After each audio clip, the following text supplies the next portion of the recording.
Praise the lord. Shrimati Charles Cowman గారి రచనల నుండి ఎడారిలో సెలయేర్లు అను గ్రంథము నుండి అనుదిన ధ్యానములు. ఆయన యందు మీరు ప్రతి విషయములోను అనగా సమస్త ఉపదేశములోను సమస్త జ్ఞానములోను ఐశ్వర్యవంతులైతిరి. 1 కొరింథీయులకు రాసిన పత్రిక 1వ అధ్యాయము 5-6 వచనములు. మీరు చూసారో లేదో కానీ కొందరు వ్యక్తులుంటారు, వాళ్ళ జీవితాల్లో ఎప్పుడో సంభవించిన గొప్ప విపత్తు మూలంగా వాళ్ళు ప్రార్థనా వీరులుగా మారుతారు. కొంతకాలానికి ఆ విపత్తునైతే మర్చిపోతారు, కానీ దేవునితో ఆ తీయని స్నేహం మాత్రం కొనసాగుతూ వాళ్ళ హృదయాలను ఆహ్లాదపరుస్తూ ఉంటుంది.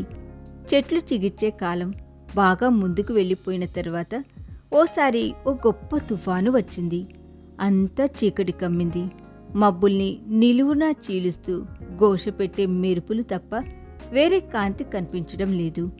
గాలులు వీచినాయి, వర్షాలు కురిసినాయి, ఆకాశపు తలుపులు బారులా తెరిచినట్టు ప్రళయం చెలరేగింది. అంత సర్వనాశనమైంది.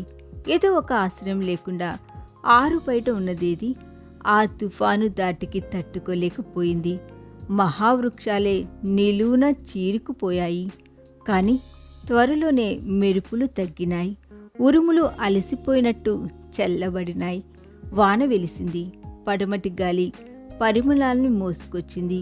మబ్బులు విడిపోయినాయి. నిష్క్రమిస్తున్న తుఫాను ఆకాశం మెడకు ఇంద్రధనుసును తువాలుగా వేసి వెళ్ళిపోయింది. ఆ తుఫాను ఫలితంగా ఎన్నో వారాల పాటు మైదానాలు గరిక పూలు తలెత్తుకొని చిరునవ్వులు విరచిమ్మినాయి.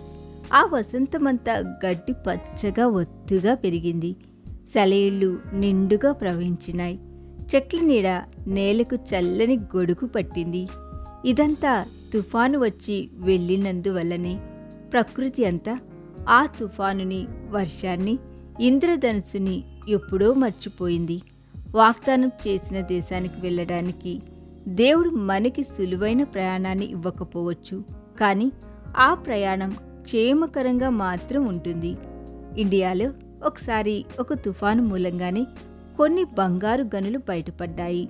మన బ్రతుకుల్లో వచ్చే కొన్ని తుఫానులు క్రీస్తులో బంగారు గనుల్ని కనుక్కోవడానికి మనకు సహాయపడడం లేదా? ఓ చిన్ని పుష్పమా, వర్షం వస్తుందా? వాన నీకు మంచిది. ఎండ ఎక్కువైతే వాడిపోతావు.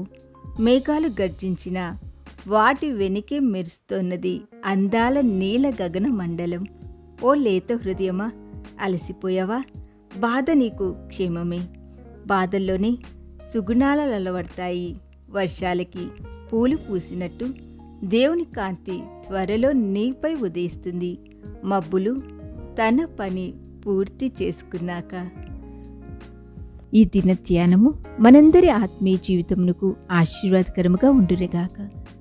ఆమేన్.